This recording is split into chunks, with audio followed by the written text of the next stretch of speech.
Baiklah, rekan-rekan semua, berhubung sudah menunjukkan pukul 3 waktu Indonesia bagian Barat, kita akan memulai webinar kita pada sore hari ini. Sebelumnya, Assalamualaikum warahmatullahi wabarakatuh. Waalaikumsalam. Waalaikumsalam Selamat sore warahmatullahi semuanya. Saya dapat mengikuti webinar kita pada hari ini. Sebelumnya, perkenalkan, nama saya Amanda Mahardika Saskia, selaku moderator pada webinar hari ini. Nah, sebelum itu telah bergabung bersama kita di sini Bapak Insinyur Ono Widodo Purbo MN PhD yang merupakan rektor di Institut Teknologi Tangerang Selatan. Selamat sore, Prof.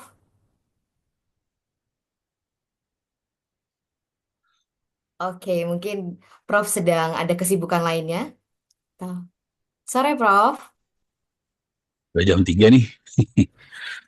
Selamat sore semuanya. Sore, Prof. Moderatornya siapa nih? Sore, Prof. Manda, Prof. Ups.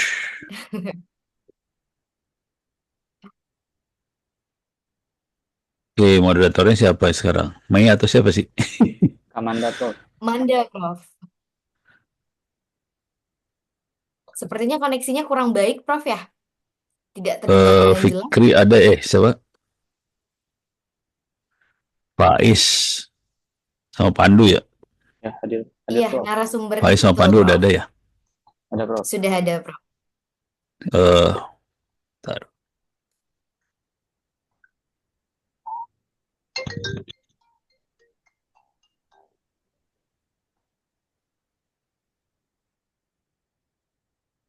Moderatornya Amanda. Mana si Amanda nih? Hadir, Prof.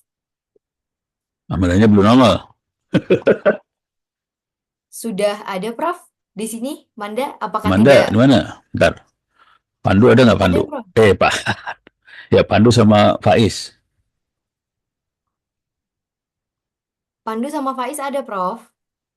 Faiz saya lihat tadi ada. Hadir, Prof.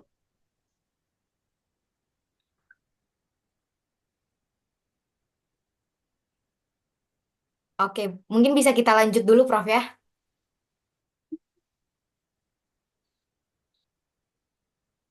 Pak, saya hadir, Pak. Saya Rizky Pandu hadir, Pak. Ini kita beruntung ya hari ini ada teman-teman dari Pandi. Ini saya lihat ada Bu Meta, ada Bu Ulfa, siapa lagi tuh. Jadi kita akan ada kesempatan dari Pandi untuk sharing-sharing tentang domain.id. Eh si Faiz sama ini ada di mana nih? Nggak tahu. Sama ada yang kagak kelihatan. Ya udah, Hadir, kalau Pak. nggak biar kita mulai aja. Bentar nih udah itu ya. Baik, selamat siang. Assalamualaikum warahmatullahi wabarakatuh. Karena Waalaikumsalam. moderatornya nggak kelihatan, saya aja pegang dulu. Jadi hari ini kira-kira rundownnya ada dari pandi.id, ada Bu Meta, ada Bu Ulfa, siapa lagi nggak tahu. Ini akan sharing kepada teman-teman tentang domain.id. Mudah-mudahan salah satu Bu Ulfa atau Bu Meta siap. Nanti sudah itu kita akan masuk ke materi yang sebenarnya. Itu ada Faiz sama Pandu yang akan sharing soal PHP. Ini targetnya bukan yang ahli, jadi ini lebih ke arah yang pemula. Mudah-mudahan nanti teman-teman semua bisa belajar banyak tentang bagaimana caranya ngoding PHP. Karena ini jadi penting banget karena kedepannya kan kita banyaknya pakai web ya. Salah Ya, satu bahasa pemrograman yang akan menarik buat web ya PHP itu. Walaupun nanti bakal ramai kalau kita mulai belajar namanya Python. Soalnya bakal seru nih kalau pakai Python. Barangkali itu dulu dari saya. Saya nggak belum lihat Amandanya soalnya. Ya udah supaya waktunya nggak banyak kebuang, saya kasih waktu tempat layar buat teman-teman dari Pandi. Silakan Bu Meta atau Bu Ulfa mengambil alih layar. Mangga silakan. Udah bisa belum ya? Harusnya udah bisa sih.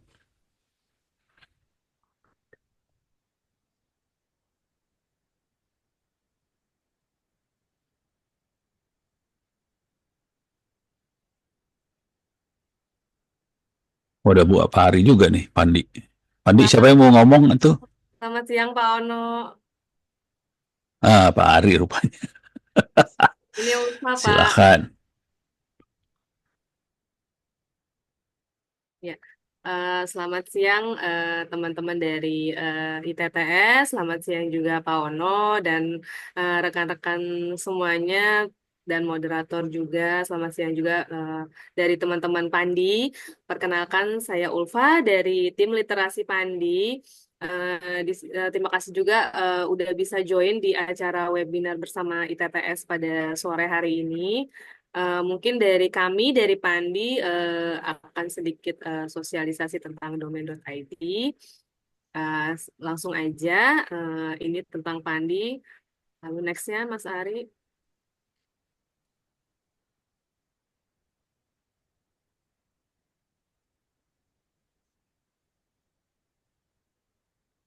Ya, mungkin dari teman-teman semua ada yang udah tahu Pandi.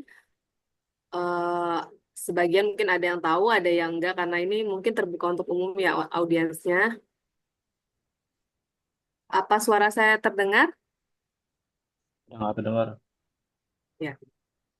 Ya, Pandi yaitu pengelola nama domain internet Indonesia, yaitu suatu registri tingkat atas .id yang ditetapkan sebagai registri melalui keputusan Menteri Komunikasi dan Informatika RI yang diperbaharui dengan keputusan Menteri Komunikasi Informatika Kominfo pada nomor 218 pada tahun 2023.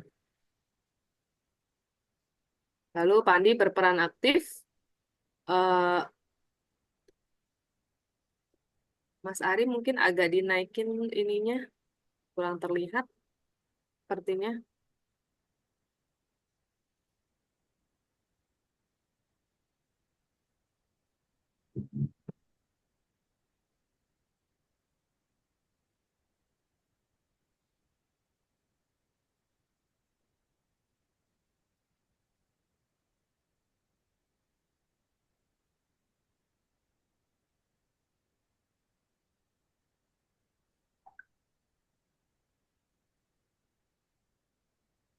Bisa di next, Mas Ari.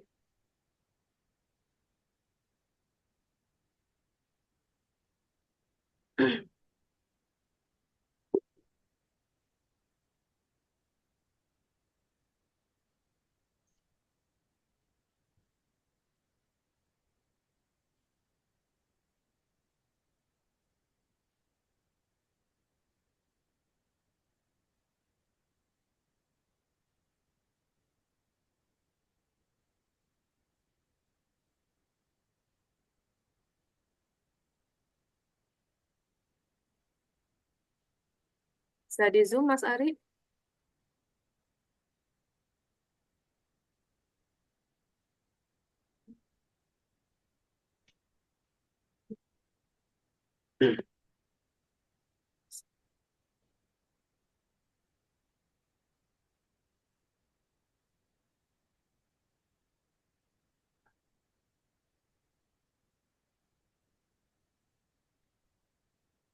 Sudah terlihat ya? Nah, ini Pandi, pengelola nama domain internet Indonesia, yaitu organisasi nirlaba yang bertanggung jawab atas pengelolaan nama domain tingkat tinggi .id dan nama-nama domain tingkat 2 di bawahnya, atau biasa disebut dengan second level domain atau SLD. Lalu ini apa itu Pandi? Yaitu sebuah registri .id di Indonesia yang ditetapkan melalui keputusan Menteri Komunikasi dan Informatika nomor 806 tahun 2014 dan terakhir diperbaharui nomor 218 pada tahun 2023. Pandi sendiri itu berperan untuk mengelola nama domain.id dengan mengikuti ketentuan-ketentuan dan peraturan perundang-undangan yang ada di Indonesia. Lalu ini visi dan misi Pandi yaitu menjadi domain.id sebagai domain pilihan utama di tingkat nasional dan sebagai domain pilihan di tingkat internasional. Yang mana visi dari Pandi sendiri itu menjadi tuan rumah .id di negeri sendiri.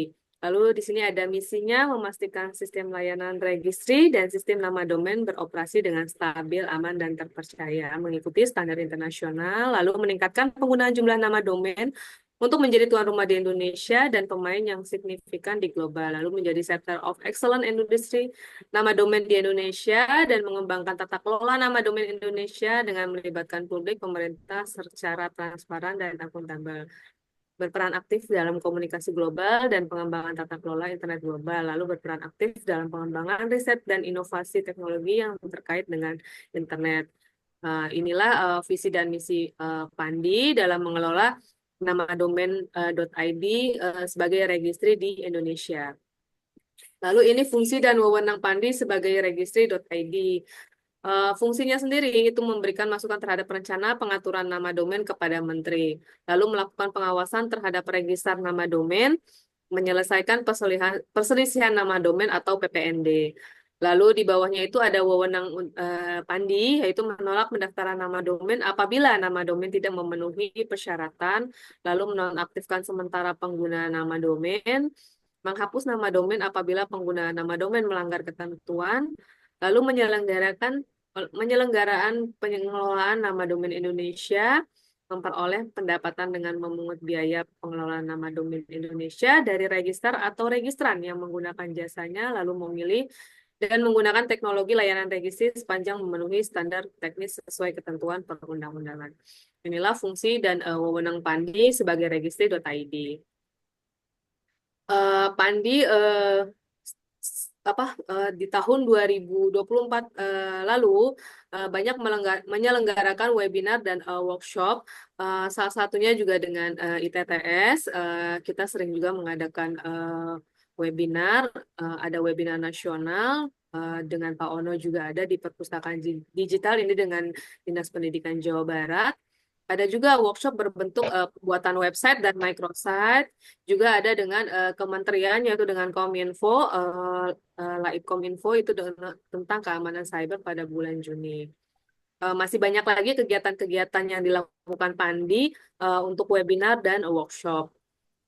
Lalu support dari Pandi dalam literasi digital. Di sini Pandi memberikan support berbentuk kegiatan webinar dan workshop itu untuk domain gratis dari Pandi berupa domain main ID.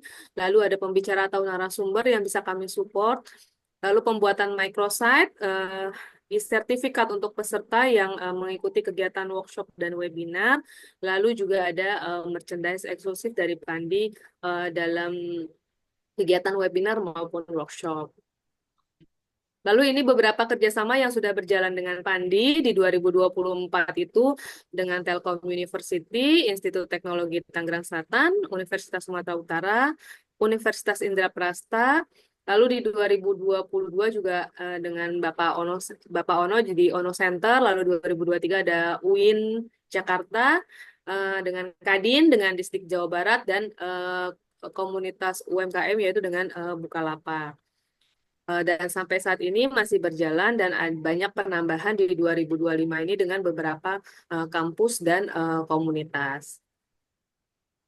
Mungkin rekan-rekan semuanya udah tahu lah ya apa sih .id itu, yaitu sebagai identitas negara Indonesia yang dimana negara-negara lain pun juga memiliki domainnya masing-masing, yang salah satunya contoh itu .fr yang Prancis, .uk itu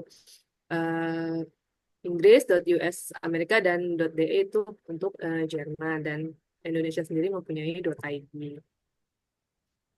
Dan apa itu domain? Mungkin dari teman-teman semuanya juga terutama khususnya untuk jurusan yang teknologi informasi atau sistem informasi mungkin sudah tahu ya domain itu apa sih, alamat unik yang digunakan untuk mengarahkan pengguna internet ke situs web tertentu di internet yang ingin mereka tujui. Jadi mungkin teman-teman juga bisa mendaftarkan domain atau mungkin ada yang udah punya alamat domain atau website sendiri gitu.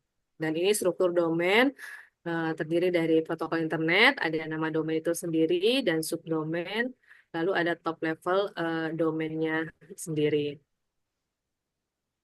Dan ini yang tadi saya infokan di awal itu ada second level domain atau SLD, yang mana dari Pandi itu ada 13 SLD yang dikelola oleh Pandi, yaitu .co.id, ac.id, sch.or.go, .myid, .web.id, .id, .ponpes.id, .net.id, .mil.id, dan .biz.id. Di mana masing-masing SLD ini punya peruntukannya masing-masing, yaitu co-id itu perusahaan, AC dan SCH itu untuk pendidikan, dan OR untuk organisasi, .go.id untuk pemerintahan, MyID dan web itu untuk penggunaan web pribadi atau bisa blogger, atau bisnis dan usaha bisa bis.id, militermil.id, isp.net.id, pondok pesantren ponpes.id, dan .id itu untuk umum atau personal. Jadi jika teman-teman ingin mendaftarkan nama domainnya, dipastikan untuk kegunaannya harus sesuai dengan nama SLD yang diinginkan. Lalu ini kegunaan domain dari berbagai sektor seperti yang tadi dari 13 itu ada UMKM, kita bisa menggunakan bis.id, lalu untuk pendidikan kita bisa menggunakan sch.id atau ac.id, pemerintahan bisa go.id, dan perusahaan bisa net.id. Jadi masing-masing itu untuk punya peruntukan masing-masing dan fungsinya masing-masing, seperti itu. Nah, ini persyaratan pendaftaran nama domain ini juga bisa dilihat di webnya Pandi, pandi.id, di mana masing-masing SLD itu mempunyai syarat dan ketentuan yang berbeda. Seperti ini. Nah, ini untuk register Pandi. Pandi sendiri tidak bisa berjualan langsung dengan end user atau registran. Jadi Pandi itu mempunyai mitra yang bisa Bapak apa rekan-rekan semua mendaftarkan nama domainnya. Ya, kita mempunyai 25 register yang peruntuk yang masing-masing register ini kita bagi dua. Ada register khusus yaitu yang 3 di sebelah kiri itu ada ABJI, Kominfo, dan Mabes TNI. Ini termasuk dalam kategori register khusus karena ABJI itu hanya mendaftarkan misalnya ISP, bisa mendapatkan net.id melalui ABJI, Kominfo untuk pemerintahan atau government, dan Mabes TNI untuk mil.id. Selain register khusus, teman-teman juga bisa mendaftarkan nama domainnya di 22 register yang di sebelah kanan saya. Semua register itu sama, mungkin hanya mungkin dari beberapa register menawarkan harga yang berbeda-beda. Jadi teman-teman semua bisa mendaftarkan sesuai dengan keinginan aja sih mau pakai register yang mana. Semua sama dan semuanya juga bagus-bagus. Lalu ini pendaftaran nama domain. Tata caranya yaitu menentukan registernya tadi ada 26, lalu menentukan nama domain yang diinginkan. Jika masih tersedia dia akan available, jika tidak bisa mencari nama domain lain lalu mendaftarkan nama domainnya. Lalu ini layanan-layanan dari Pandi, ini juga ada di dalam webnya Pandi. Teman-teman juga bisa baca, ada registrasi domain, ada panduan dan informasi, penanganan sengketa, pembaruan dan perpanjangan, keamanan domain, edukasi dan pelatihan, pengembangan internet, dan pengelolaan DNS. Baik, segitu aja dari kami, dari Pandi. Terima kasih untuk waktunya. Saya kembalikan ke moderator. Baik, terima kasih banyak Ibu Ulfa atas literasinya dari Pandi untuk hari ini dan rekan-rekan Pandi semuanya. Mungkin dari beberapa rekan-rekan semua di sini ada pertanyaan yang ingin ditanyakan kepada rekan-rekan Pandi, dipersilahkan.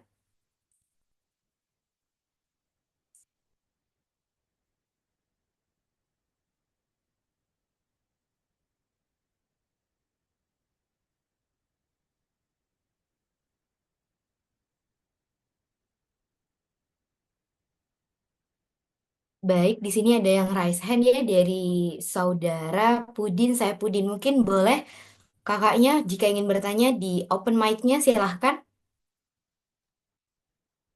Baik, terima kasih Mbak Amanda. Suara saya terdengar Mbak? Terdengar jelas, Kak. Oh baik, terima kasih Kak Amanda. Sama-sama. Izin mau bertanya. Tadi kan sempat dijelaskan tentang ada top level domain sama second level domain ya. Eh, yang ingin saya tanyakan pengaruhnya dengan SEO, apakah kedua domain tersebut berpengaruh atau sama saja?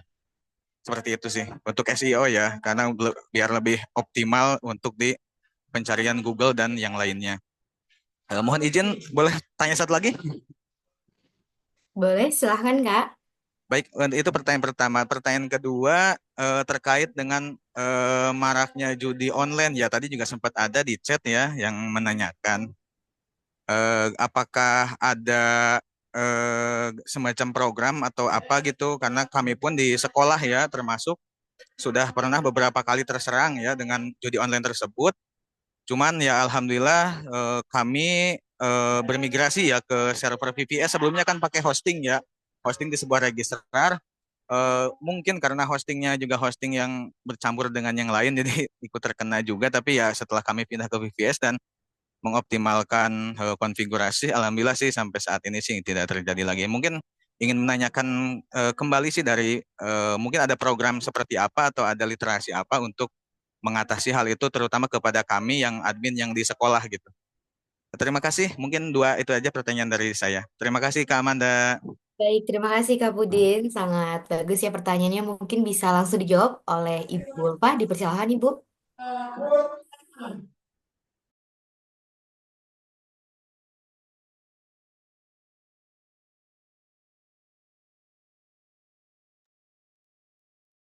Ya, terima kasih. Izin menjawab ya untuk pertanyaan nomor pertama itu perbedaannya ya.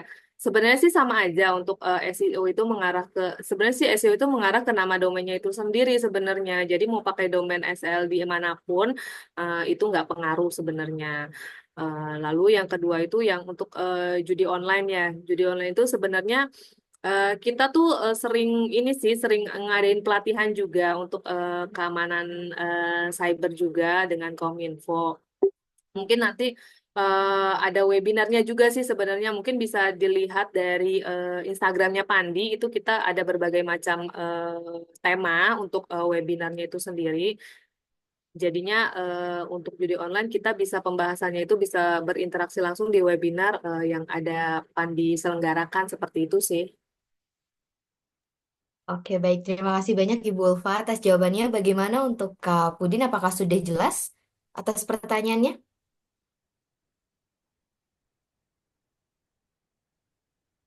Oke, tidak ada respon mungkin. Izin Kita Kak Amanda, nanti yang bertanya tadi yang mendapatkan merchandise dari Pandi ya. baik Ibu, siap akan saya catatkan namanya Ibu ya. Nanti kami kirimkan ke ITTS ya untuk Baik, merchandise-nya. baik. Kita akan lanjut ke pertanyaan berikutnya lagi Ibu. Di sini ada di kolom komentar pertanyaan dari Kak Boyke. Perbedaan TLD dan SLD selain dari banyaknya karakter, apalagi yang membedakannya? Silahkan untuk dijawab Ibu. Sebenarnya yang membedakan itu karena peruntukannya aja sih sebenarnya. Untuk hal-hal lain sih tidak ada perbedaan yang terlalu signifikan gitu. Jadi eh, second level domain atau top level domain itu lebih ke peruntukannya aja sih. Apa namanya maunya pakai apa dan memang harus jelas peruntukannya kemana. Seperti itu. Jangan sampai salah pilih SLD atau TLD seperti itu. Oke, untuk Kak Boyke, pertanyaannya sudah terjawab dengan jelas ya oleh Ibu Ulfa. Kita lanjut ke pertanyaan berikutnya dari Kak Izzy. Katanya mau tanya, apa perbedaan .com dan .id, Bu? Ya, eh, pasti banyak sih yang nanya apa sih bedanya .com sama .id gitu kan ya. Eh, Sebenarnya sih karena gini loh, .com itu kan pengelolaannya mungkin di luar ya. .id itu kan di negara kita sendiri. Jadi untuk misalnya ada bermasalah dengan nama domain kita nih gitu kan. Lebih lebih enak kan kalau di negara kita sendiri ya .id seperti itu karena langsung cepat bisa langsung 24 jam kontak ke Pandi. Bisa juga live chat di Instagram di websitenya Pandi nanti akan segera kita eksekusi gitu kan. Dan kalau .id lebih drastis, ada dokumen yang pendaftaran itu kan melalui beberapa dokumen yang kita verifikasi seperti itu. Lalu hal lainnya itu yang perbedaannya .id itu termasuk CCTLD atau Country Contact Level Domain, sedangkan .com itu GTLD eh, GTLD Global Top Level Domain seperti itu sih. Eh, Dan CCTLD itu kan melambangkan suatu negara ya, country code top level domain gitu. Kalau GTLD itu generic top level domain, tidak melambangkan suatu negara. Jadi sifatnya lebih global seperti itu. Oke, baik kalau seperti itu Ibu. Terima kasih atas jawabannya Ibu untuk pertanyaan dari Kak. Jelas ya oleh Ibu Ulfa. Kita lanjut ke pertanyaan berikutnya dari KAM Informatika, username-nya. Bertanya untuk cyber security pakai mekanisme apa, Ibu? Kira-kira.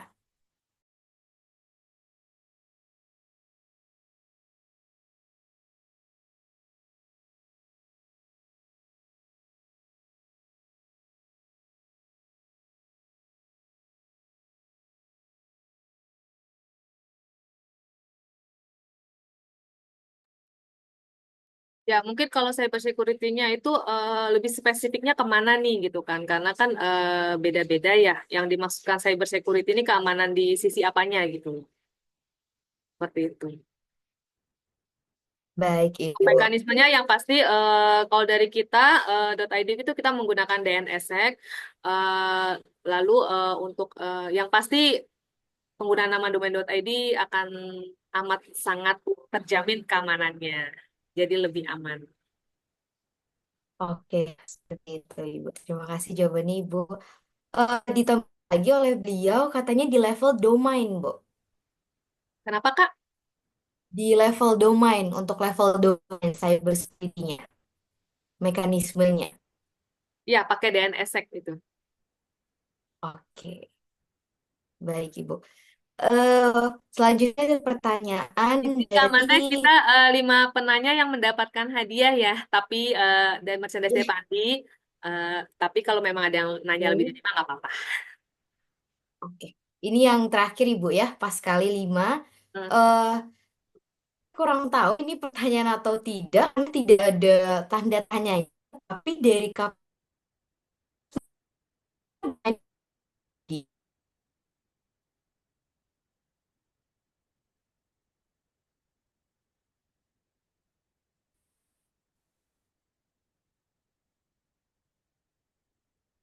Suaranya nggak terdengar Kak Amanda. apa sudah jelas suara saya Ibu? Oh Apa udah, masih terputus? udah. Oke, jadi ada pertanyaan dari Petrus Ibu. Kenapa domain ID harus lebih mahal dari .com? Apa karena tagline-nya kan tadi mau menjadi tuan tanah di tanah sendiri? Bagaimana sih, Ibu? Silakan untuk dijawab.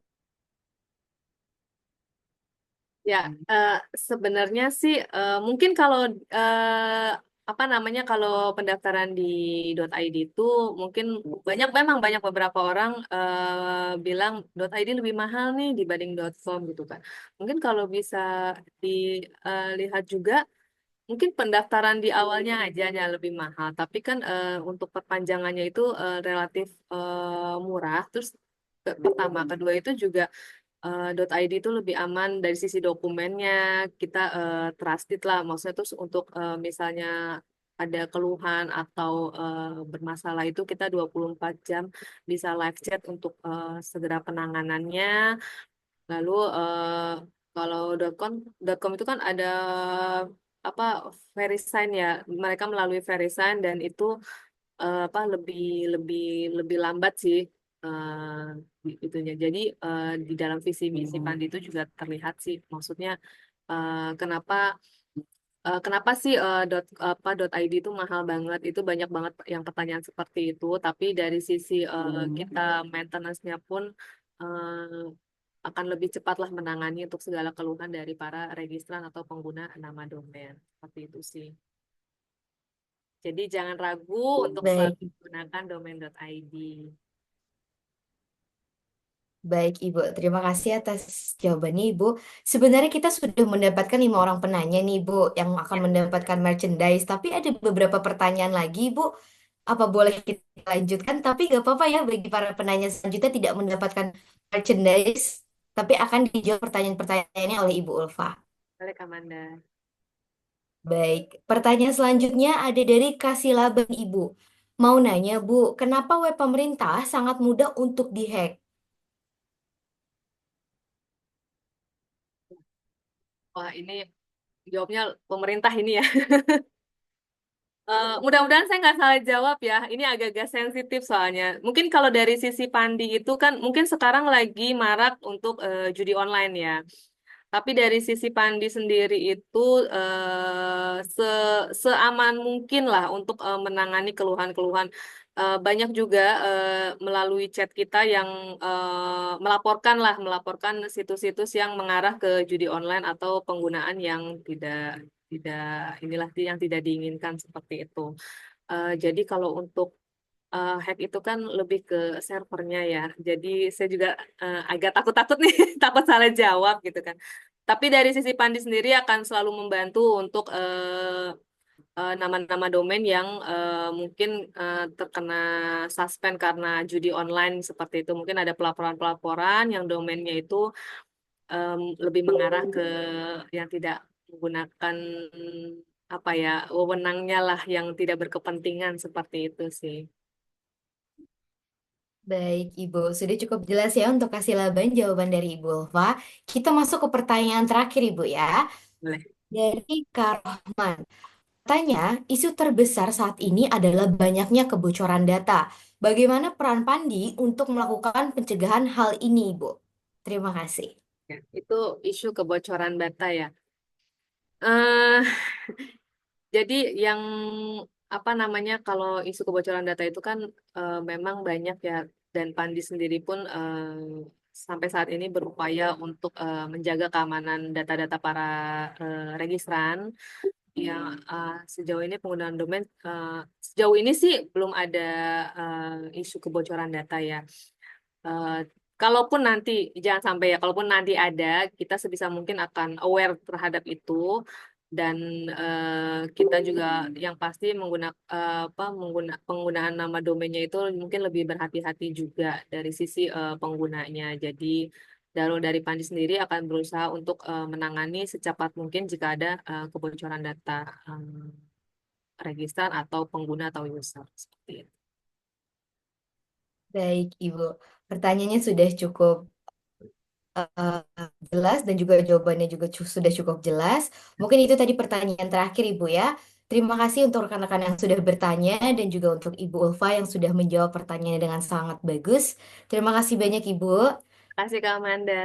Sama-sama Ibu. Mungkin sekarang kita akan bisa berlanjut ke sesi berikutnya, yaitu kita akan memasuki sesi webinar dengan topik atau tema yang akan kita bahas pada sore hari ini mengenai membuat aplikasi kasir sederhana dengan PHP untuk pemula.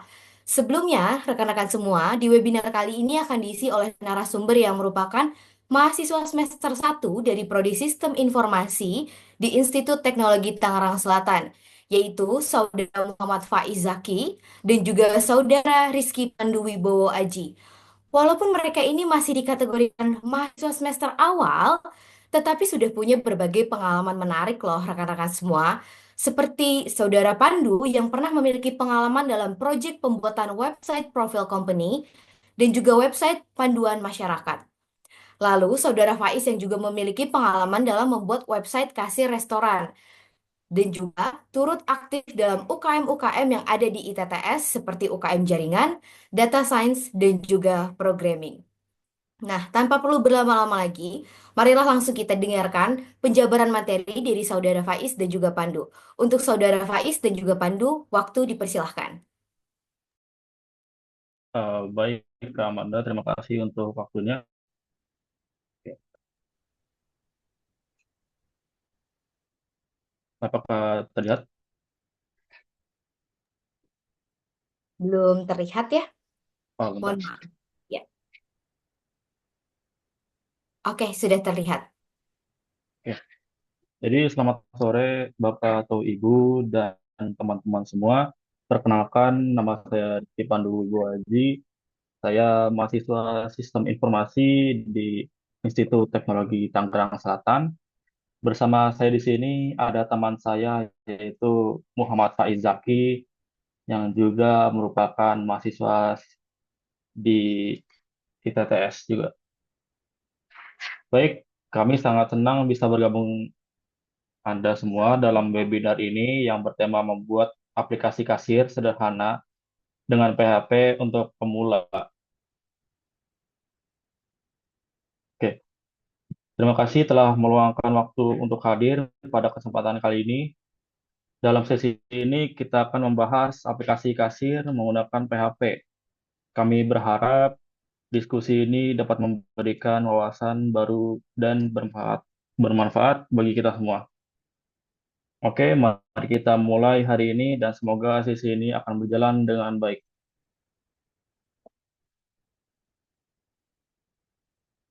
Oke, nah pertama di sini ada agenda yang agendanya berisi 5 agenda. Yang pertama, agenda pertama itu pengenalan aplikasi kasir. Yang kedua, apa itu PHP dan MySQL. Yang ketiga, persiapan lingkungan. Yang keempat, membuat database. Dan yang kelima, itu demo aplikasi. Baik, kita akan masuk ke agenda pertama, yaitu agenda pengenalan aplikasi kasir. Oke, pengenalan aplikasi kasir. Jadi, apa itu aplikasi kasir?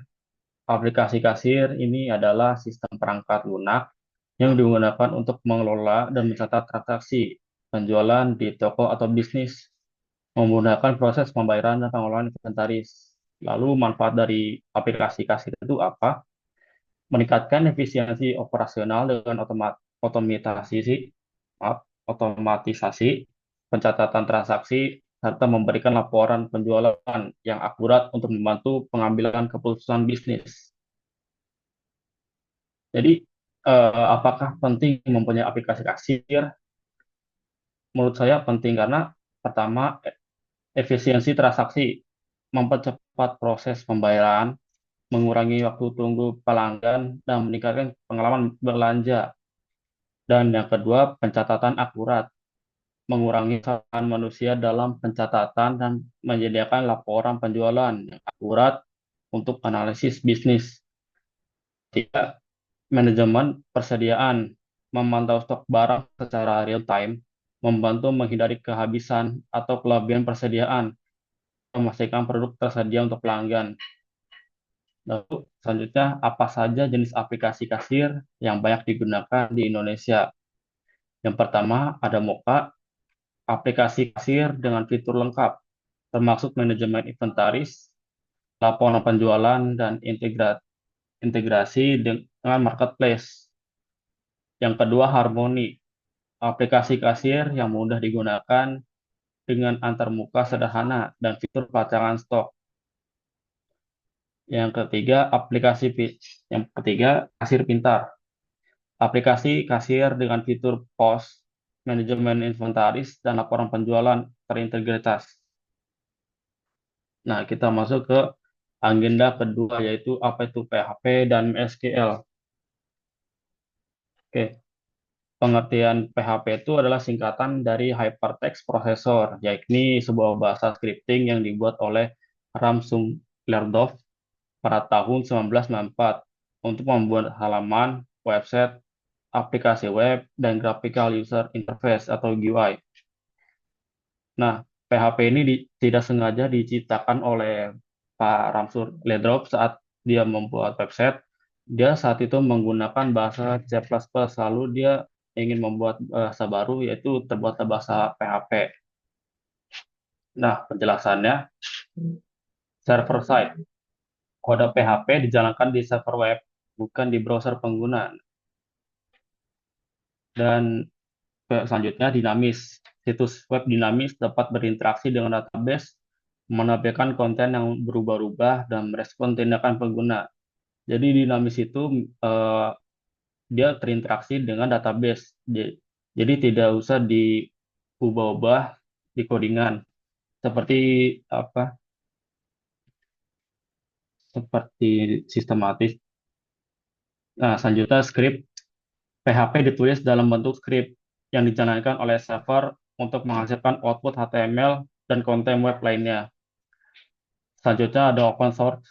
PHP adalah bahasa pemrograman open source yang berarti gratis untuk digunakan dan dimodifikasi. Selanjutnya, keunggulan PHP. Yang pertama, mudah dipelajari. memiliki sintaks yang mudah dan dipelajari bahkan untuk pemula. Yang kedua, populer. PHP adalah bahasa pemrograman yang populer, sehingga banyak komunitas dan sumber daya tersedia. Yang ketiga, berbasis web. Dirancang khusus mengembangkan situs web dan aplikasi web. Yang keempat, fleksibel. Dapat digunakan untuk berbagai proyek dari situs web sederhana hingga aplikasi web kompleks. Yang kelima, efisien. Dapat dijalankan berbagai platform dan sistem operasi. Yang keenam, kompatibilitas. Kompatibel dengan berbagai sistem database dan platform web. Yang terakhir, open source. Tidak memerlukan biaya lisensi untuk pengguna. Nah, selanjutnya, pengertian MySQL. MySQL adalah sistem manajemen basis data relasional atau RDBMS yang bersifat open source dan menggunakan bahasa SQL untuk mengolah data.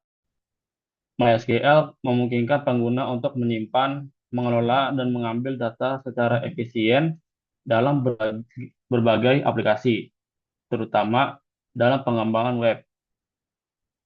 Jadi, fungsi utama MySQL yang pertama, menyimpan data.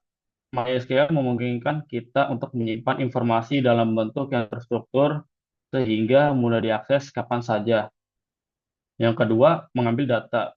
Ketika kita membutuhkan informasi tertentu, MySQL membantu kita untuk mencari dengan cepat. Yang ketiga, memperbarui data. Jika ada informasi yang perlu diubah, MySQL memudahkan kita untuk memperbarui data tersebut. Yang menghapus data.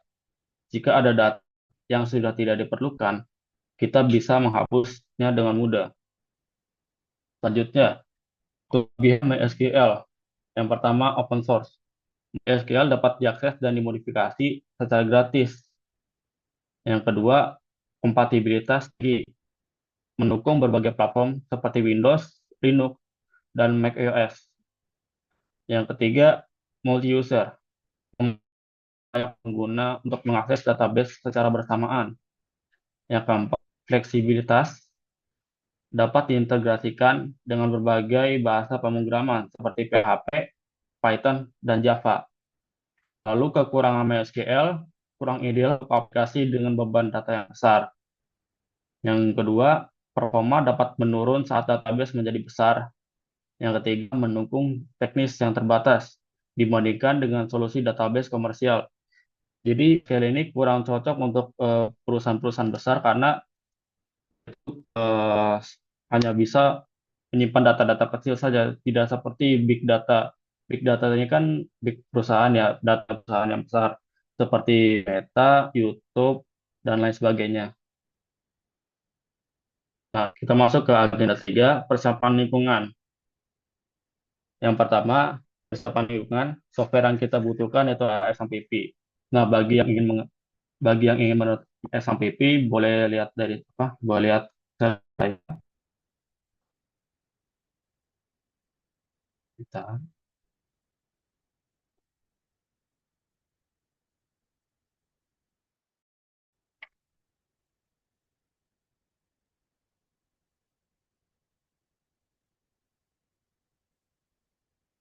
Oke, apakah sudah muncul?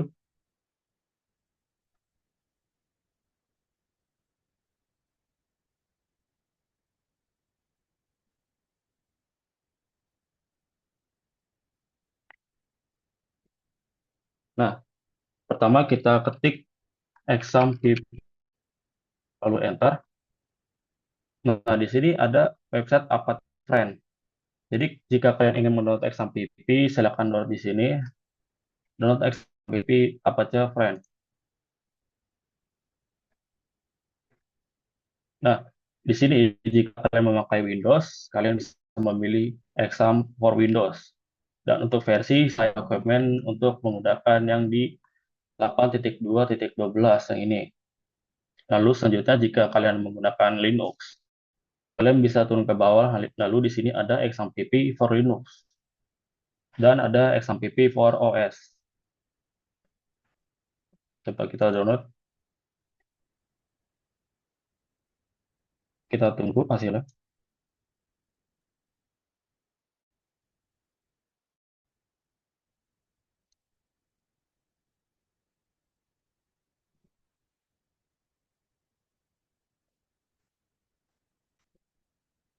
Nah, kalian tunggu sampai downloadnya selesai, lalu kalian install XAMPP-nya sam- sampai sudah berhasil semua.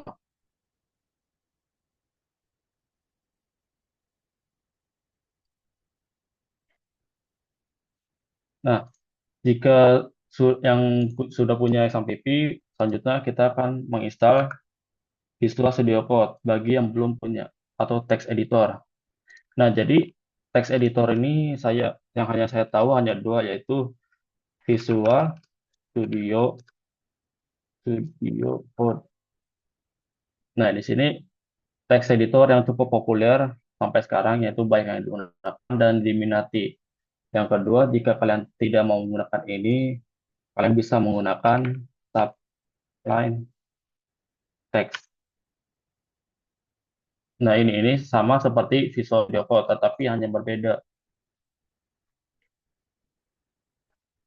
Nah, jika kalian ingin menggunakan Visual Studio Code, kalian bisa ke websitenya, yaitu https://visualstudio.com. Kalian kalian enter, masuk, lalu download for Windows.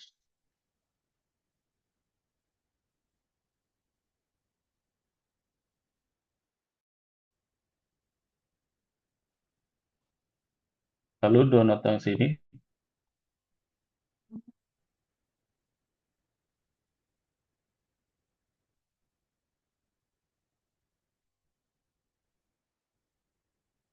Maaf, seperti agak gangguan sinyal.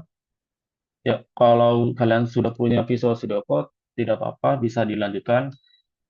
Selanjutnya, software yang dibutuhkan ada web browser. Jadi, web browser kalian bebas menggunakan apa saja seperti Microsoft Edge, Firefox, Brave, ataupun Google. Dan selanjutnya, persiapan dokumentasi. Nah, yang pertama, kita memakai bahasa pemrograman yaitu PHP sebagai bahasa pemrograman. Yang kedua, kita memakai MySQL sebagai database. Dan yang ketiga, Bootstrap, yaitu sebagai desain dan tampilan menggunakan bahasa CSS. Jadi Bootstrap ini bagaikan sebuah library yang menyediakan banyak-banyak desain untuk tampilan website kalian.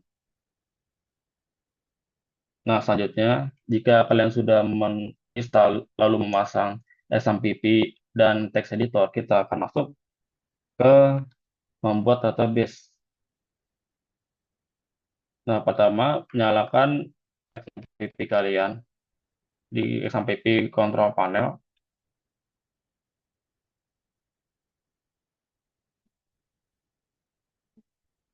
Nah, jika sudah seperti ini, kita nyalakan Apache Start. Lalu yang kedua, MySQL. Kita klik Start. Nah, oke. Nah, bagaimana cara mengakses database ya? Kita klik admin ini, tombol admin, klik sekali.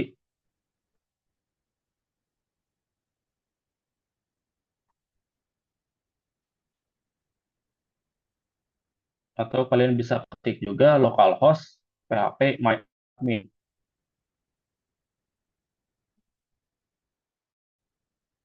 Sebentar,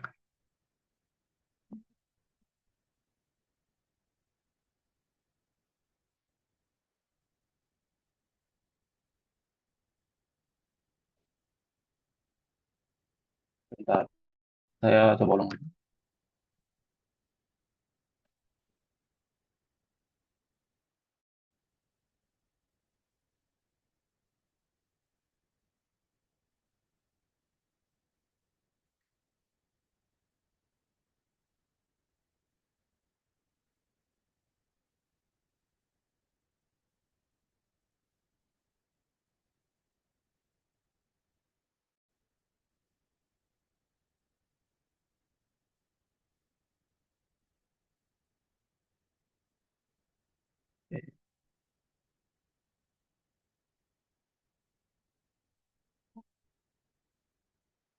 Sepertinya ada kesalahan teknis di teks sampingnya. Saya coba start dulu teksnya.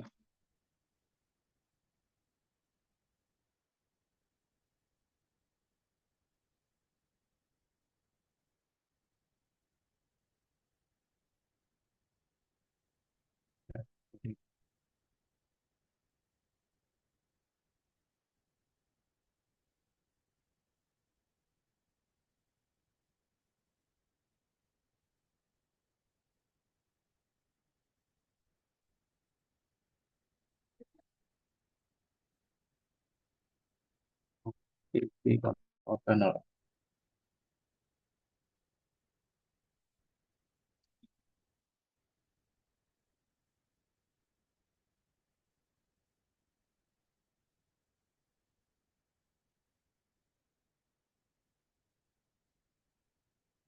Sepertinya emang agak loading kalau di XAMPP karena dia emang kurang support di Windows 11. Mungkin ini sedikit lama di bagian loadingnya.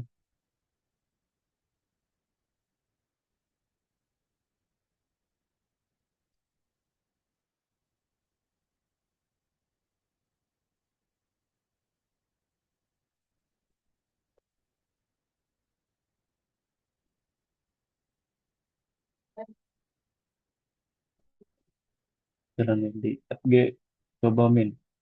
Oke, sebentar.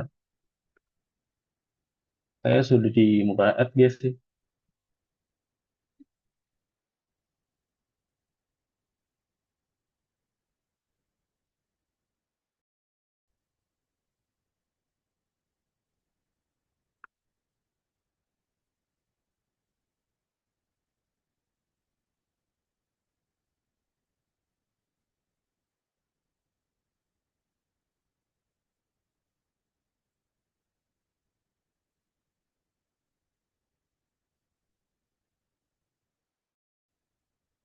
Oke, untuk Mas Pais boleh dibantu.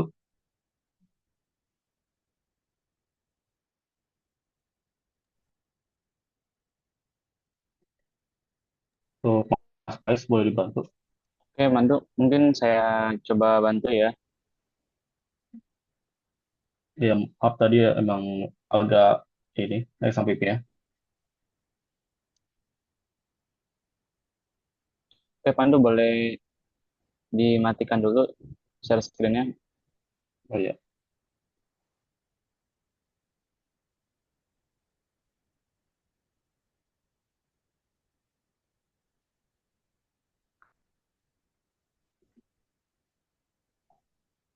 Oke ya, lanjut. Tadi kita sampai di menyalakan SMPP ya. Tekan tombol admin yang ada di MySQL buat masuk ke localhost PHP MyAdmin. Nah, jika sudah masuk, langkah pertama kita membuat database baru.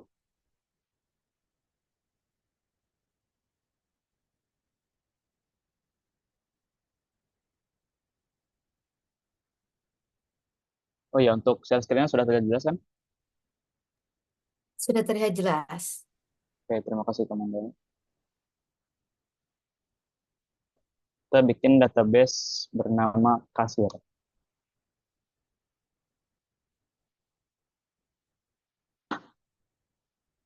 Kita perbuat ya.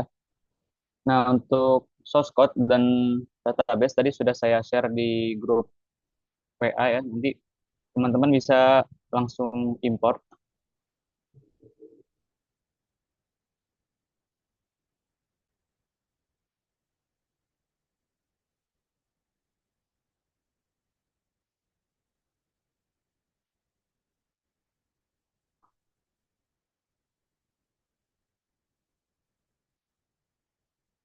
Nah, jika sudah, scroll ke bawah, kita tekan import.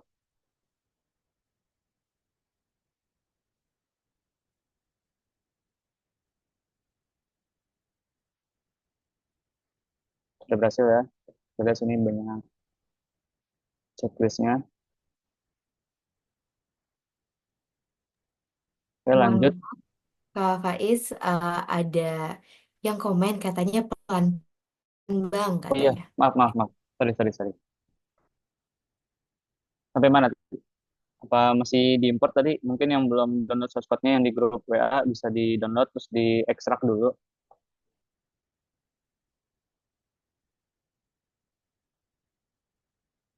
Oke, oke, oke. Tungguin, tungguin.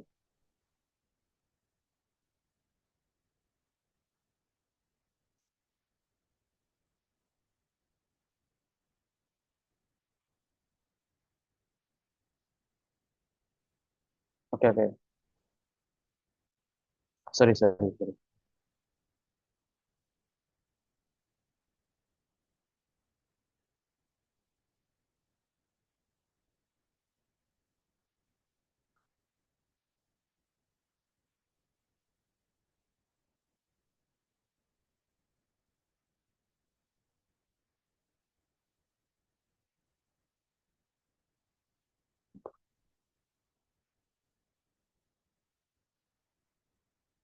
Kalau sudah bisa diberitahukan ya, biar saya bisa lanjut.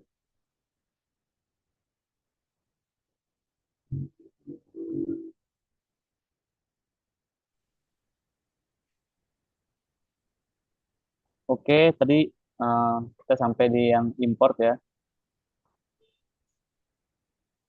Kita tahu cara importnya tadi, pilih pertama buat database dulu, database baru, kosong aja, nggak usah ada isinya dulu, database kasir. Bisa pilih yang import,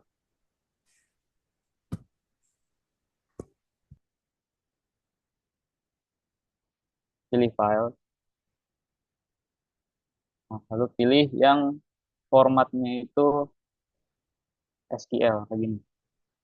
Mungkin bisa di zoom sebentar. Nah, seperti ini SQL. Kalau sudah, tekan yang import, lalu kita masuk ke struktur aplikasinya dulu.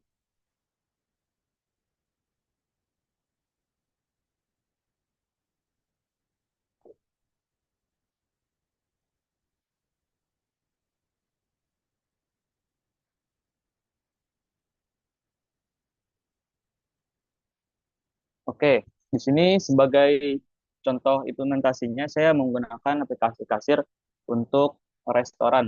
Sebenarnya nggak harus restoran juga, bisa untuk misalnya jualan produk apa gitu ya. Ini hanya contohnya saja restoran. Mungkin bisa warteg atau rumah makan Padang mungkin seperti itu. Oke, agendanya pertama ada struktur aplikasi. Yang kedua terus nanti ada demo aplikasinya.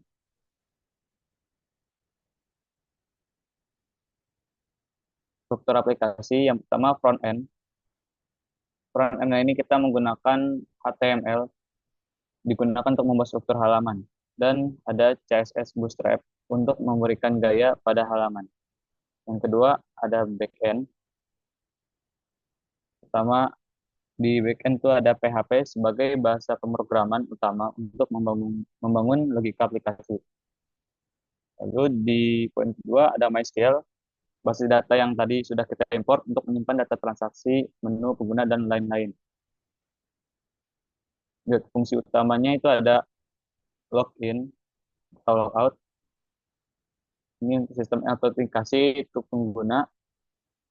Yang kedua ada register. Oh ya, untuk sebelumnya aplikasi kasir ini menggunakan dua role atau dua user ya, user admin dan kasir. Di fitur fungsi utama register, admin menambahkan user baru. Di sini dalam kasus ini user yang ditambahkan yaitu user kasir. Terus yang ketiga ada menu manajemen, admin. Admin memanajemen data, menu, dan makanan.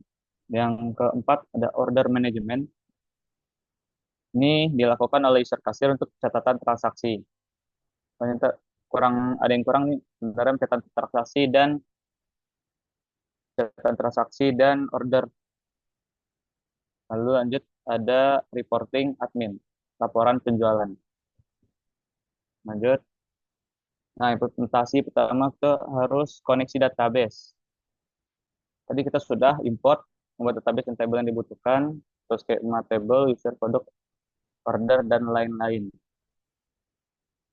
Nanti teman-teman kalau misalnya cek di materi ya, di localhost phpMyAdmin itu database sudah terrelasi ya, jadi tinggal tinggal pakai doang, udah nggak perlu diapa-apain lagi. Teman-teman bisa lihat di sini sebentar.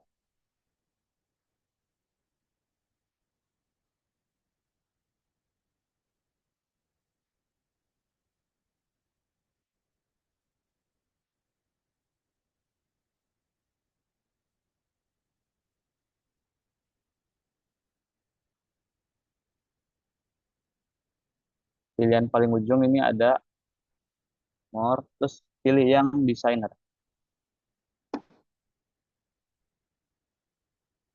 Ini sudah terlihat ya, berantakan.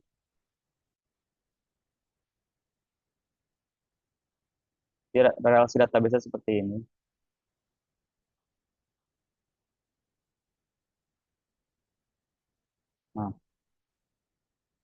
yang memiliki relasi antar table ke table yang lain tuh hanya di ID level untuk menentukan privilege atau fungsi yang berbeda antara admin dan kasir tadi ya. Kita lanjut. Bentar.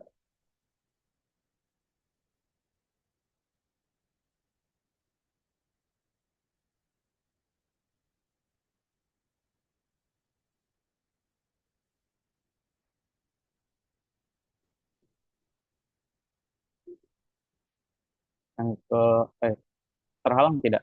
Bentar. Oh, ini.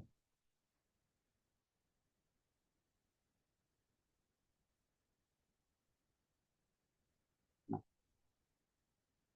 struktur aplikasi terus lanjut ada implementasi kode PHP. Yang pertama kita membuat koneksi database, implementasi fitur login atau logout, terus ada manajemen produk, dan yang keempat ada transaksi. Nah, untuk source code file yang tadi sudah diekstrak itu taruh di dalam folder exampp htdoc. Nah, yang ini nih. Kalau sudah diekstrak taruh di sini untuk lalu untuk mengakses filenya. Bentar. Kita lanjut dulu ya sebelum demo. Kita lanjut dulu. Ada koneksi PHP. Nah, di sini kita pakai localhost, internet lokal. Di sini usahakan database yang ada di phpMyAdmin sama yang di PHP sama ya, kasir. Lalu, nah ini bukanya di ini ya, di Visual Code Studio. Lanjut, nah fitur login. Nah ini untuk halaman logoutnya, untuk logout. Ini manajemen produk. Kita mungkin nggak usah bahas satu-satu ya, kita langsung demoin aplikasinya aja nanti. Ada transaksi, kalang. Terus lanjut ada, oh ya, lanjut kita ke demo aplikasi ya.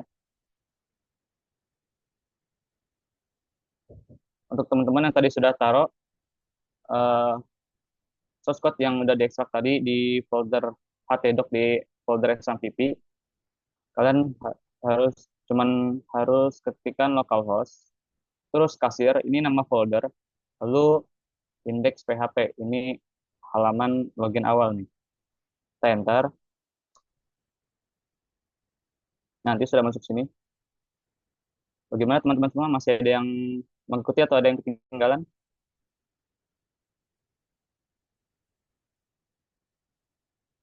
Aman semua? Atau ada yang ketinggalan?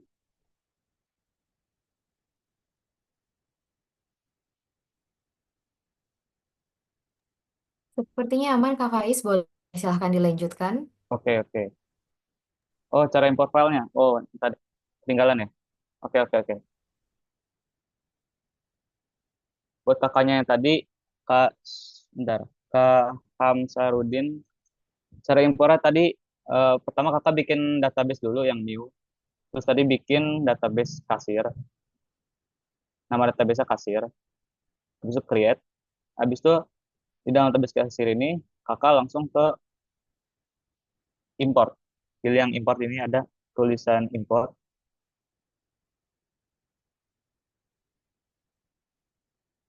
nah, lalu pilih file, filenya itu ada di dalam source code yang sudah saya bagikan di grup, jadi di htdoc tuh ada apa di folder kasir, ada folder database. Nah, pilihan itu Kak. Nanti oh, formatnya dia SQL. Itu pencet, Kakak pencet terus buka. Dari buka terus langsung pilih yang import.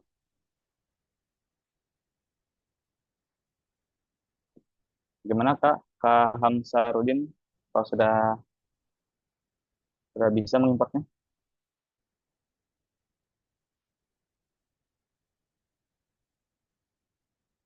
Oke, tadi sudah lanjut. Nah, tadi untuk bukanya, oh ya utamakan tadi yang folder kasir tadi itu taruhnya di folder SMPP, habis itu masuk ke folder htdoc, baru paste folder kasirnya di situ ya. Untuk aksesnya localhost kasir index php. Nah, untuk username sama passwordnya bisa lihat di database tadi bagian user.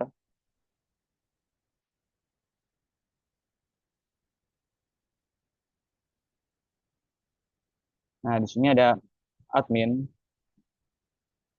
dengan password 123. Setelah itu ada kasir. Nah, kita coba login ke admin dulu ya.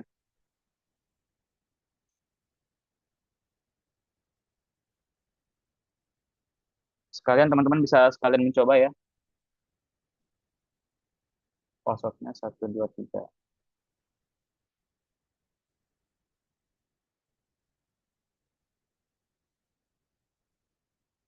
Nah, ini udah masuk ya halamannya si admin. Teman-teman gimana? Ada yang masih belum atau ada yang ketinggalan?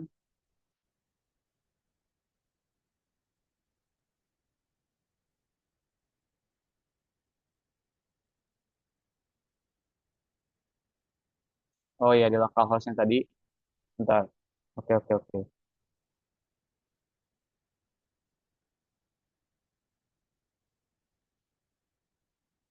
Sama localhost, lalu slice, lalu nama folder yang di htdoc tadi, folder kasir, lalu index.php.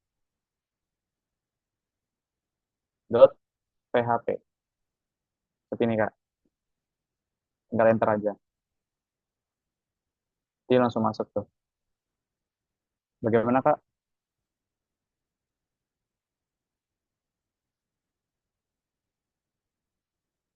Oh, untuk SMPP-nya tadi sudah dijelasin sama Mas Pandu, itu tadi pakai versi berapa ya Mas Pandu? Boleh dibantu tolong jawab versi SMPP-nya.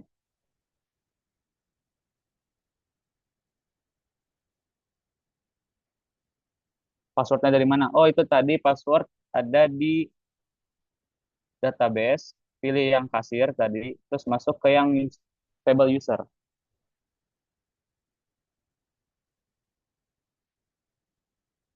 Nah, ini untuk yang admin tadi ya, user admin. Ini username-nya, passwordnya ini.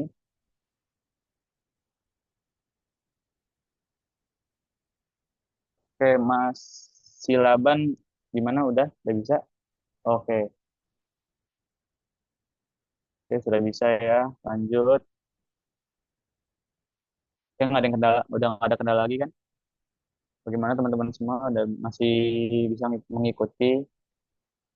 Oke, tadi kita lanjut tadi ya, admin 123. Oh, belum. Untuk password tidak menggunakan hashing untuk keamanan. Belum. Ini karena cuma untuk localhost ya. Ya, jadi untuk yang make kita-kita aja, bukan di publik untuk ke orang lain. Jadi belum. Ini karena untuk pemula juga, jadi masih dasar seperti ini aja. Ya, bisa diganti. Betul. Betul, Mas Izi. Terima kasih Mas Anggoro pertanyaannya. Lanjut ya, login. Nah, di halaman login,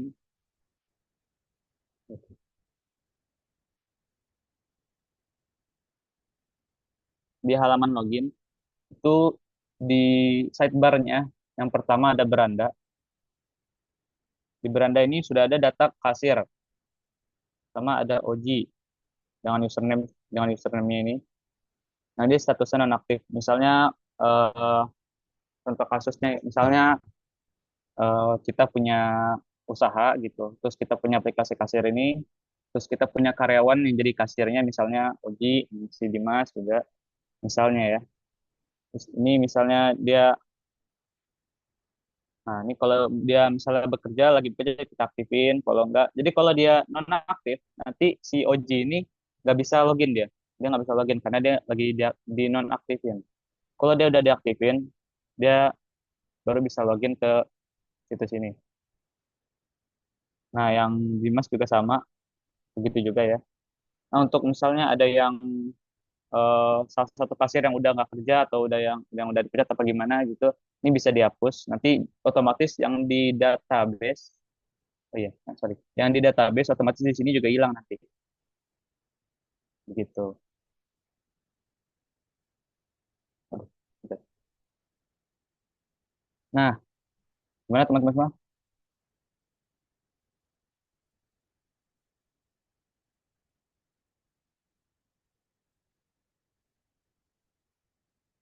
Gimana masih mengikuti kan? Apa ada yang ketinggalan atau ada yang nggak ngerti tadi barusan?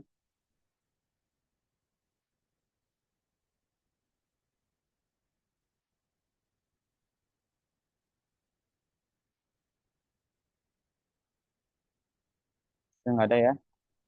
Lanjut. Lu di sidebar tuh, oh, bentar. Oke, aman. Oke, terima kasih. Lalu di sidebar yang kedua di bawahnya itu ada, aduh, pencet lagi.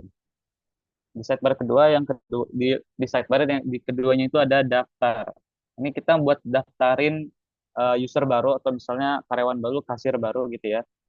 Saya di sini namanya, eh bentar, ini bisa connect berapa device. Ini untuk karena ini localhost ya. eh, jadi ini yang bisa connect mungkin cuman yang punya ini aja. Karena kalau kecuali kalau di kayak di publik mungkin itu ya ada batasannya apa gimana gitu. Bentar, nanti dulu. Untuk pendaftaran misalnya kita daftar nama eh, Pandu, username-nya pandu@gmail.com.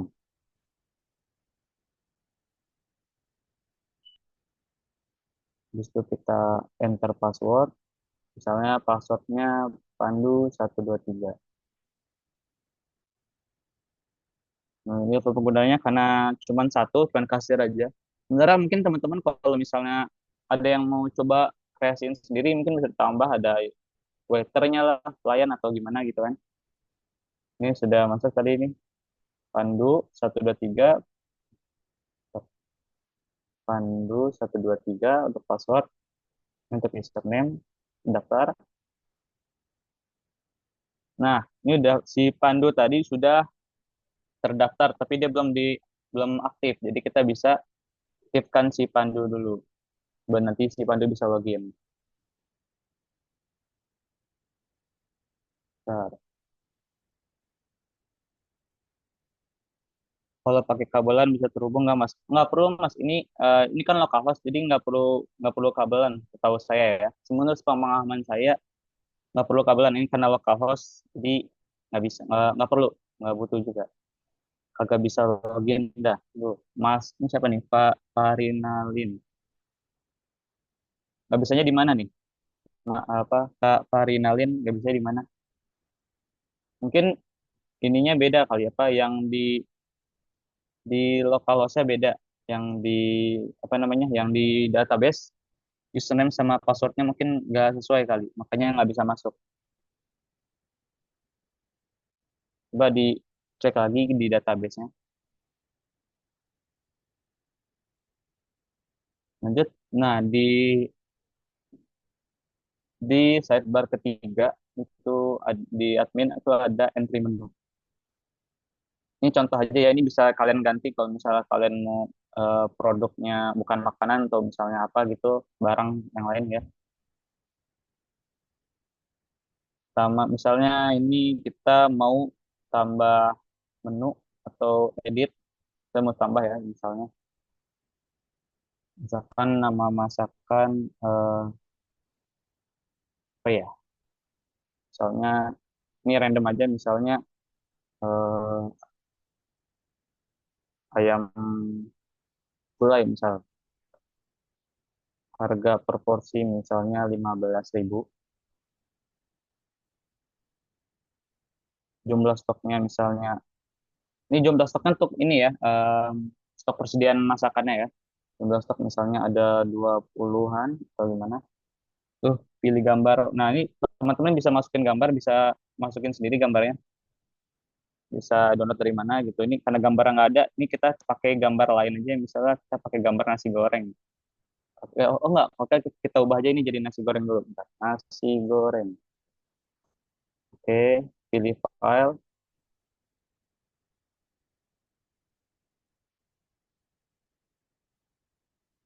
nasi goreng. Nah, terus kalau sudah kita bisa tambahkan.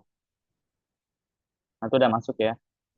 Terus misalnya mau edit juga, eh, salah namanya atau masakannya diganti, menu diganti, atau stok persediaannya mau ditambahin atau dikurangin, atau harga porsinya mau dinaikin, gambar bisa diganti juga bisa. Ini misalnya yang ini harga 15 kita bikin jadi 20.000, simpan. Nah, untuk hapus juga bisa, teman-teman bisa langsung mau coba fitur hapusnya. Sudah hilang ya tuh yang tadi ayam. Sekarang menunya tinggal 4. Oke, terus yang terakhir tuh di sidebar, em, tutorial pembuatan database mungkin nanti ya. Soalnya kalau membuat database lumayan agak lama, kayaknya memakan waktu banget. Ya, betul. Hanya di meja kasir aja ya. Betul. Buat teman-teman yang punya usaha atau mungkin itu buatkan videonya. Oh, mungkin nanti ya. Belum tahu juga saya ini. Oke, kita ke laporan keuangan. Nah, di laporan keuangan ini karena, oh ya ini tadi bekas saya coba, tadi ada yang kebeli tuh yang ini sate ayam. Nanti, nah kita sekarang coba ke yang halamannya si kasir ya.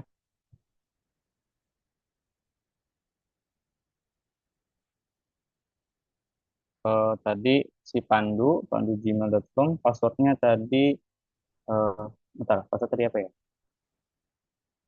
Passwordnya tadi, password, bentar.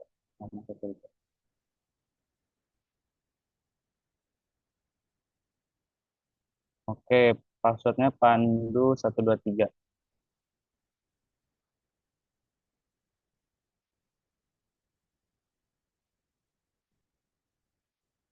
Hmm,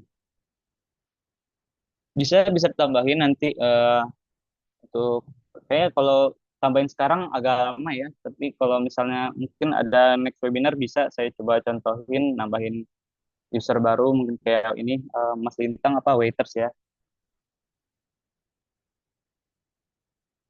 Kita lanjut dulu tadi Pandu 123. Eh, Tolong untuk Mas Pandu, eh, kalau ada pertanyaan mungkin bisa dibantu jawab di kolom chat. Saya mau fokus ke demo aplikasinya dulu mungkin biar kelarin demo aplikasinya dulu. Kita akan coba ini ya, entry order. Yang pertama tadi berandanya kosong kayak gini aja. So kalau misalnya berandanya kasir sama kayak berandanya yang admin tadi, berarti kasir bisa sesuka hati menghapus apa namanya data-data kasir yang lain gitu. Jadi saya bikin, si halaman kasir seperti ini aja berandanya. Terus di sidebar kedua ada entry order. Nah untuk entry ordernya misalnya, kita mau beli apa ya? Misalnya ini sate ayam, mungkin ya sate ayam ceritanya. Terus kita beli ayam balado mungkin, nah, mungkin 2 atau 3 lah, dua aja deh.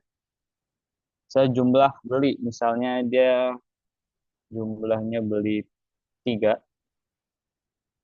eh, yang ayam balado cerita mungkin dia beli 2 gitu ya. Terus nomor mejanya mungkin dia duduk di meja 1, 2 atau 3. Mungkin kalau dia take away bungkus bawa pulang jadi kita nolin aja gitu ceritanya. Terus proses pemesanan, nah pesanan berhasil. Nah untuk pembayaran kita masuk ke entry transaksi. Nah di sini udah ada nih transaksi terdahulu oleh kasir Dimas, ini kita hapus saja. Nah, transaksi ini belum bayar. Kasir pandu. Pertama ini sate ayam jumlahnya 3. Harga per porsi 30.000. Karena dia beli 3 porsi dikalikan jadi total 90.000.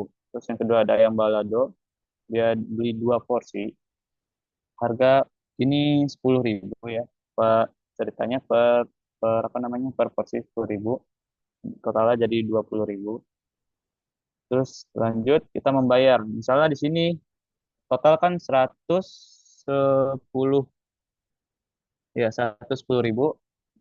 Misalnya di sini kita hanya ada duit 100.000, otomatis pembayaran kurang. Jadi ini nggak bakal bisa diproses pembayarannya karena duitnya kurang 100.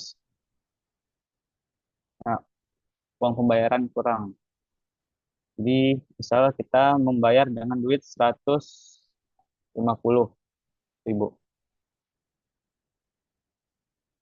Nah, terus kita transaksi, kembalian nongol tadi ya. Terus kita cetak struk. Ini kalau misalnya teman ada yang punya printer ini bisa tinggal sambungin aja terus tinggal udah bisa dicetak kayak gini ya. Bentar. Ini nama kasirnya ada, terus waktu pesannya tahun 2025, bulan 1, tanggal 18, jam 16.22 lewat 20. Nah, mejanya 0. Nah, tertera semua nih yang tadi ya, total segala macam, ayam balado, sate ayam, terus uang bayarnya, totalnya 110.000, uang bayarnya 150, eh, kembali, nah, muncul kembaliannya 40.000. Jadi ini udah otomatis ya. Oke, ini kalau gitu tinggal kalau misalnya tadi mau dicetak, oh iya, kalau mau dicetak nanti tinggal bisa langsung dicetak ya. Kalau misalnya nggak ada cetakan juga, ini langsung ini sih bisa di-download jadi PDF kesimpan. Bentar, mau tunggu. Nah, bisa langsung disimpan sebagai PDF.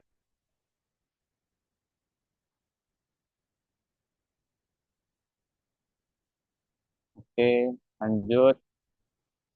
Mungkin segitu aja. Itu, oh iya, kita balik lagi ke halaman admin buat lihat laporan penjualannya tadi ya. Admin. Oh, salah. Admin. Ada 3. Bukan. Admin Gmail. Astagfirullah. Gmail.com. Password admin 123. Benar nggak sih? Apa tadi? Bentar. Saya lupa. Saya cek kembali dulu ya. Password tadi admin. Oh iya, 123 dong.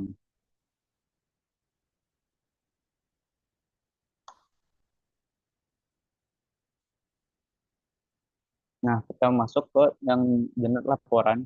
Ini masuk ya laporan tadi itu yang ayam balado dibeli 2, yang sate ayam tadi dibeli 3, terus um, uang masuk. Nah, ini di uang masuk sudah masuk ya, total uang masuk 110.000. Dan di sini eh, di entry menunya di harga di stoknya otomatis berkurang karena tadi sudah terjual. Yang tadi ini awal 37, terus tadi yang ayam balado tadi ini. Yang ayam balado tadi yang awalnya stoknya 20, ini sudah terjual jadi berkurang, nanti bisa diedit lagi itu mungkin. Nah, tadi kan untuk laporan keuangan, ini untuk laporan hari ini. Ntar kalau misalnya eh, di hari berikutnya teman-teman bisa hapus transaksi terdahulu dulu di halaman kasir tadi. Oh, bentar, kasir di kasir pandu pandu seperti itu. Oke.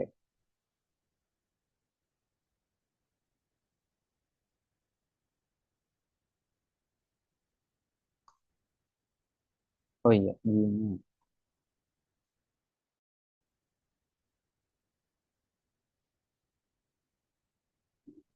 Nah, ini kalau teman-teman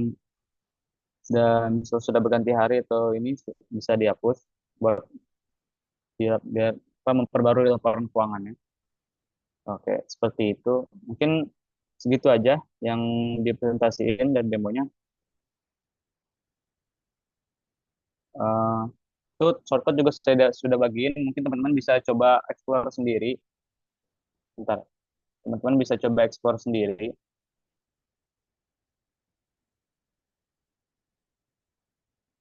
Bisa coba latihan sendiri, bisa explore sendiri, bisa mungkin nambahin fitur sendiri. Kalau kalau mungkin kalau ada kesempatan webinar selanjutnya kan saya coba bagian codingannya ya. Oke, sekian sekian dari saya, Muhammad Faizaki. Mungkin ada pertanyaan lagi. Mungkin saya balikin ke moderator dulu ya, Kamanda. Tolong. Baik, terima kasih untuk Kak Faiz dan juga Kak Pandu atas demo dan penjabaran materinya. Mungkin dari teman-teman dan rekan-rekan sekalian yang masih belum jelas atau masih ada yang sedikit mengganjal bisa langsung saja ditanyakan. Sebelumnya saya ingatkan kembali untuk jangan lupa mengisi link absensi di grup yang sudah disebarkan ataupun di kolom chat untuk kebutuhan sertifikat. Terima kasih.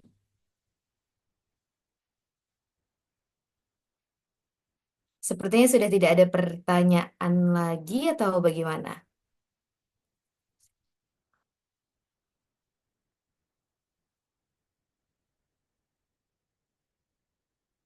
Oke, ada pertanyaan nih Kak Pandu dan juga Kak Faiz dari Kak Rohman. Untuk generate laporan kok berbeda ya? Bisa dijawab mungkin?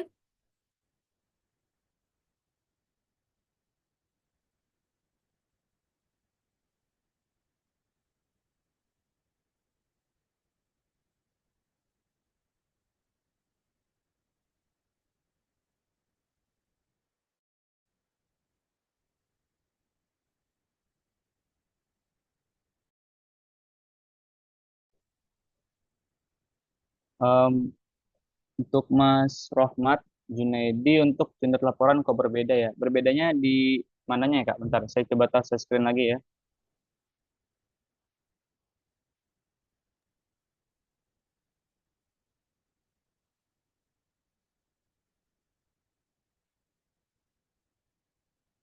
Bentar, saya coba share screen.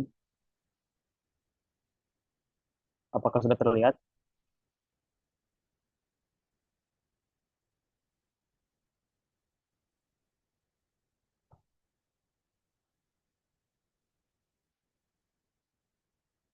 Oke, karena banyak mungkin penanya dan juga banyak yang raise hand, mungkin saya boleh minta tolong kepada operator untuk mengaktifkan mic para partisipan agar mereka lebih mudah untuk bertanya secara langsung. Eh, Baik, Assalamualaikum. Tunggu Waalaikumsalam. sebentar, Mas Kak Pudin. Kita akan menjawab pertanyaan yang pertama dulu ya. Ya, Oh kita baik menjawab. Kak, Ya. mohon maaf.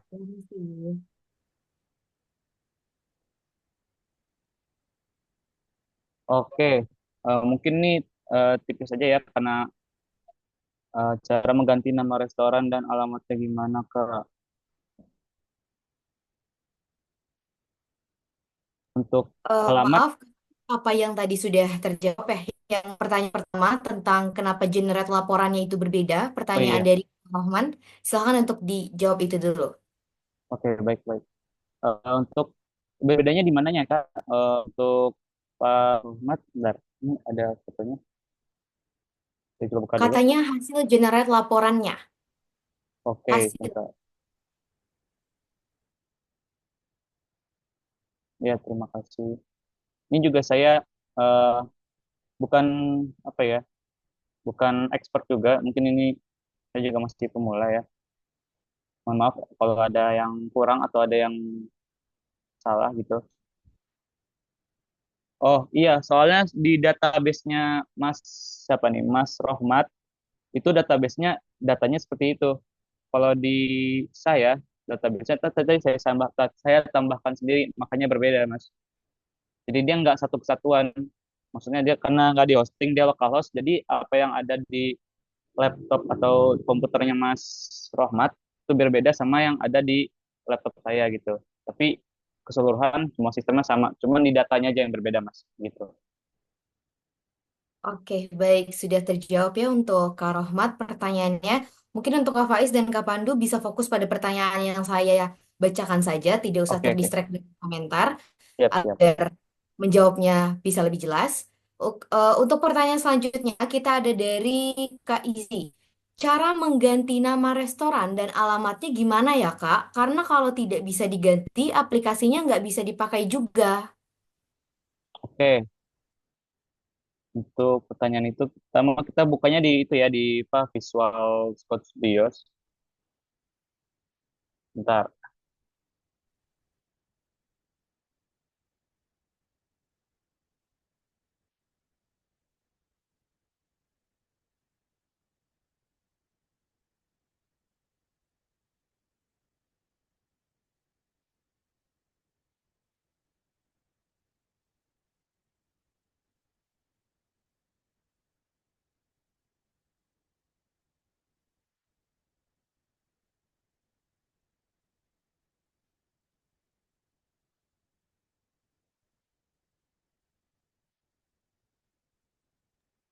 Benar apa share screen-nya sudah terlihat?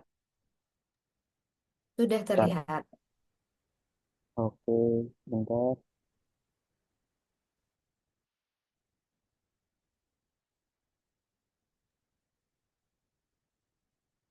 Mas Faiz itu screen-nya masih di entry transaksi itu, belum Oh masuk iya, ke iya. Visual Studio Code. Oke, oke, baik, baik. Tunggu sebentar.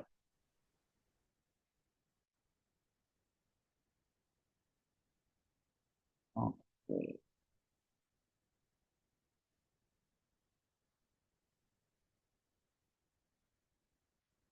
Bapak sudah terlihat? Sudah, sudah. Oke, lanjut ya.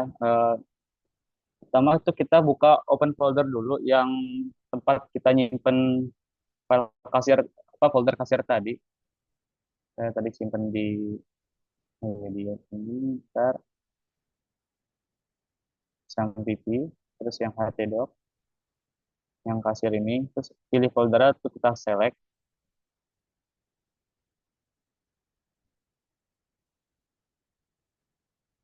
Sebentar untuk tadi apa pertanyaan nama restoran ya. Untuk nama restoran mungkin maksudnya yang ini nggak Kak? Yang di logonya. Bentar, saya buka dulu. Yang di sini mungkin maksudnya.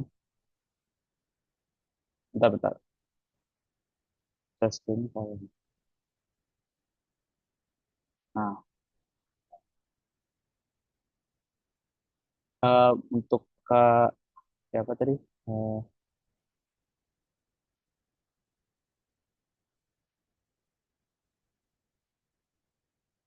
ini database dan menteri ya. Logo dan pada saat print. Oh, kalau logo itu gantinya bisa di bentar. Oh ya, untuk teman-teman yang mau belajar juga, cara contoh nyoba nyarinya seperti ini ya. Teman-teman bisa klik dua kali, klik kanan pada misalnya yang mau teman-teman lihat coding apa kodenya atau codingannya. Terus pilih yang paling bawah itu ada inspect atau inspeksi. Nah, di sini terlihat untuk yang bodinya, headnya itu di mana. Kalau untuk yang logo itu ada di bentar. Nah,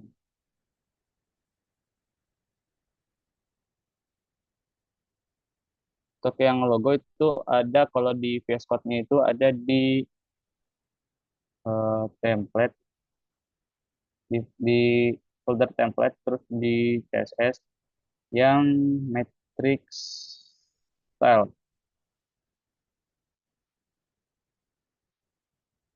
Sebentar. Nah, untuk yang logo tadi ada di mana ya?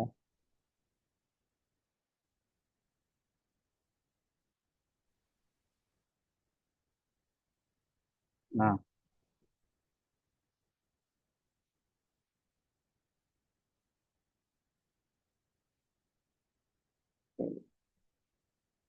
Agak ngelek, maaf ya laptop saya agak ngelek.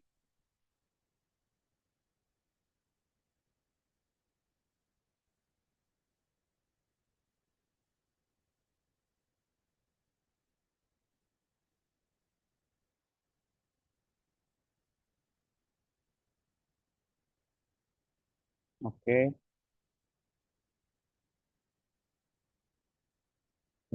coba dibuka di Matrix Media. Oh ya, Matrix Media untuk background tadi ya.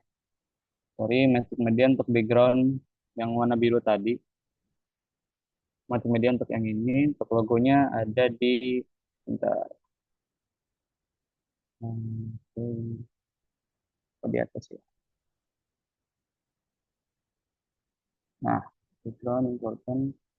Nah, untuk yang logo itu di sini ya Kak, header kalau di file matrix style CSS 755 backgroundnya yang ini ya, dia formatnya PNG ya, bisa diganti misalnya mau yang eh, kalau lihat di foldernya kita coba buka dulu.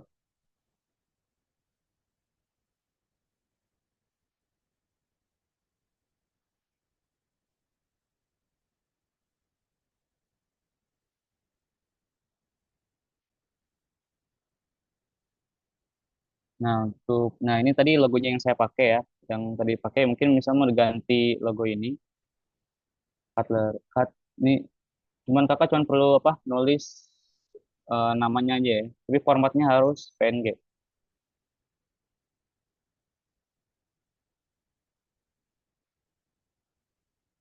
Nah ini di save dulu, ini kalau ada putih-putih berarti tandanya ini belum di save dulu, lalu buka kembali browsernya. Nah biasanya ini kalau langsung di refresh dia belum keubah, dia kita harus hapus chat dulu dari setelan, karena dia chatnya itu harus perbarui dulu baru bisa yang kita ubah tuh maksudnya masuk ke websitenya. Pilih yang ini privasi keamanan, terus hapus data penjelajah, hapus data. Yang chatnya aja ya, yang gambar dalam chat. Terus kita refresh lagi. Nah ini kepotong lagi. Nah ini kalau ini udah bisa keganti ya, ini karena gambarnya kegedean jadi agak kepotong di sini. Mungkin itu Kak jawabannya buat ganti logonya. Oke, baik. Sudah include beberapa jawaban dari beberapa pertanyaan juga yang ada di kolom komentar. Mungkin sekarang bisa untuk pertanyaan dari Kak Pudin yang tadi menggunakan fitur raise hand. Untuk Kak Pudin, dipersilahkan untuk on mic.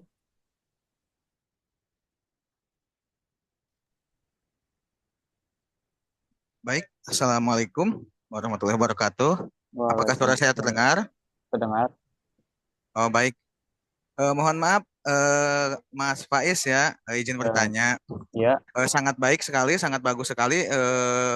Aplikasinya ya sangat tertarik. Kebetulan gini Mas, jadi kebetulan saya kan bukan programmer ya, tapi ya, ya. ternyata kemarin tuh sempat ada teman, dia minta kan, kebetulan beliau punya warung, dia minta dibuatkan sama aplikasi kasir Mas gitu. Jadi kemarin Oke. ya biasa Mas ya, cuma modal chat GPT ya. Iya, Akhirnya ya saya nyoba-nyoba. Alhamdulillah sih kemarin sudah jadi, sedikit hampir mirip dengan yang punya Mas ya. Alhamdulillah itu pun seminggu lah kalau nggak salah Mas. oh ya, oke. Mohon maaf. Nah, mohon izin Mas. Cuman kemarin itu saya sempat bingung. Jadi beberapa tutorial kan ada yang bilang, kalau pengurangan sama di manajemen stok sih Mas. Hmm, Penambahan pengurangan stok itu ada yang ngasih tutorial kalau digunakan membuat trigger di database MySQL, hmm. atau mengurangi melalui codingan PHP gitu Mas. Jadi kan stok itu kan kemungkinan, kebetulan kan di warung ya, kemungkinan stok itu kan akan bertambah, akan berkurang juga seiring dengan kalau ada yang ngebatalin pesanan kan, Oh dia ya, katanya seperti itu. Dan ketika kita udah generate itu kan kemungkinan, udah generate notanya itu kan kemungkinan, dan itu masih kemungkinan ada yang membatalkan katanya seperti itu. Jadi si stok itu kemungkinan akan ada balik lagi kan seperti itu. Jadi awalnya kan saya hanya buat mengurangi stok aja gitu kan. Iya. Nah itu Mas, mungkin solusi dari Mas kalau diskusinya itu maksudnya stok itu lebih enak dikurangi ditambahkan menggunakan PHP atau yang trigger dari MySQL seperti itu Mas. Kalau misal, Kekurang oh ya, sorry, sorry. kekurangan Lanjut, dan lanjut. kelebihannya seperti apa gitu Mas maksudnya. Itu Eh, aja sih Mas. ya, Terima oke, kasih. terima Ya, kasih. Izin jawab ya, Mas. Untuk ya, baik. yang apa mengubah stok tadi ya. Kalau yang apa lewat MySQL sebenarnya bisa juga, tapi maksudnya eh, lebih enak sih Mas kalau make yang di webnya langsung. Bentar, mana ya?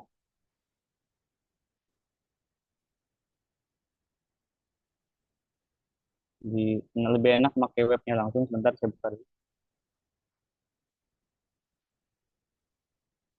Bagian stok ya Mas tadi ya.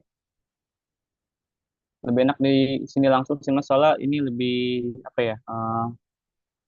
Lebih enaknya tuh karena kalau di MySQL, sebentar.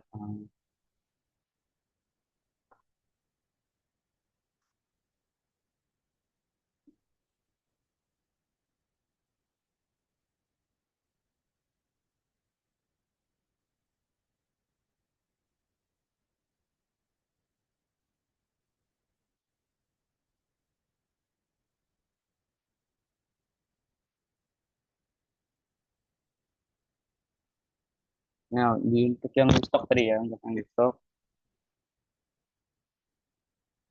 Sebenarnya kalau lewat MySQL lebih, kalau apa ya? Gimana ya bilangnya?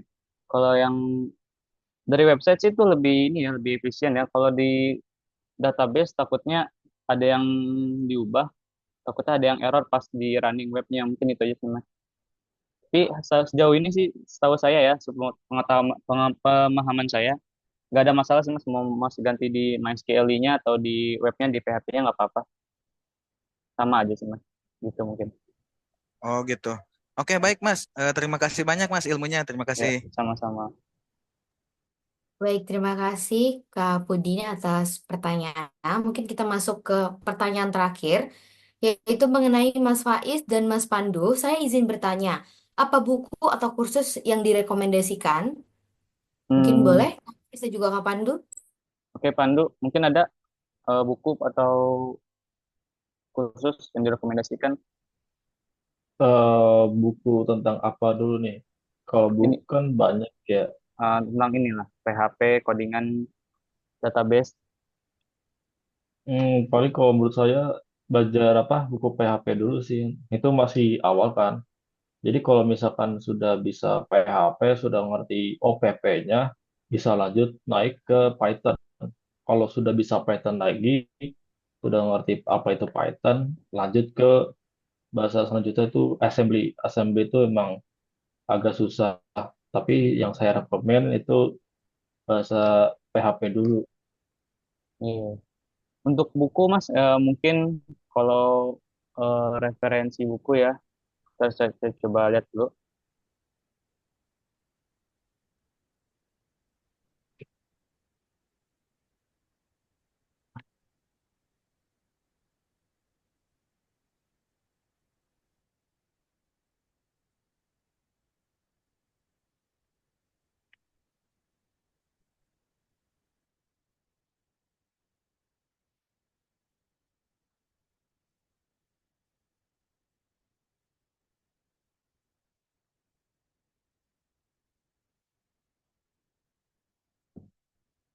Kalau untuk buku, yang semua buku yang apa ya, yang berhubungan ada tentang coding PHP atau HTML atau belajar database itu bisa aja sih Mas semua.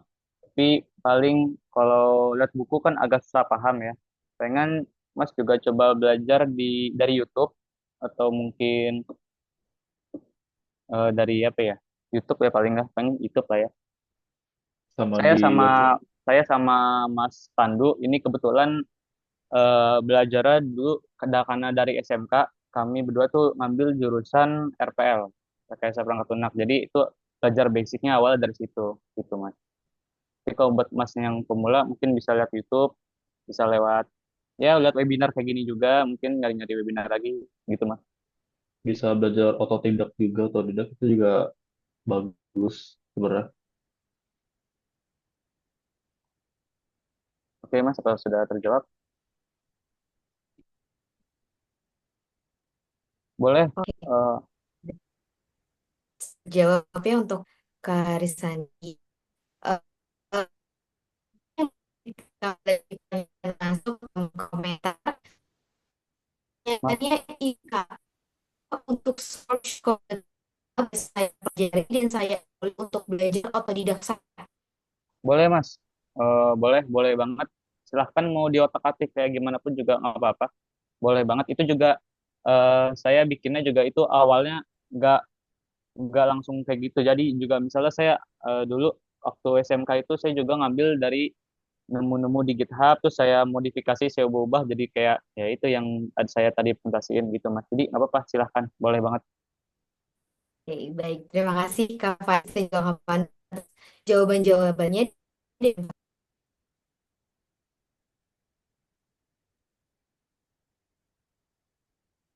Wah, makasih Mas Fakih, terima kasih bantuannya. Iya, boleh tuh nyoba belajar buku dari situ.